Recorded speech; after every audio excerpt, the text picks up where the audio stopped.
முத்தமிட்டா மோசம் என்ன உண்டாகும்? சத்தமிட்டா நிலைமை என்னாகும்? புது வளையல அரைச்சு தொண்டையில தான் நினைச்சு மாமன் கிட்ட பேச போற மணிக்கணக்கா. தூண்டாமணி விளக்க தூண்டி விட்டு எரிய வச்சு ஓ முகத்தை பார்க்க போற நாள் கணக்கா.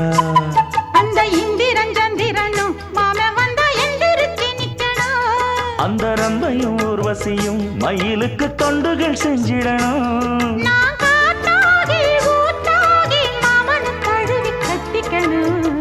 தூது வளையல அரைச்சு தொண்டையில தான் நினைச்சு நானும் கூட பேச போறேன் மணிக்கணக்கா.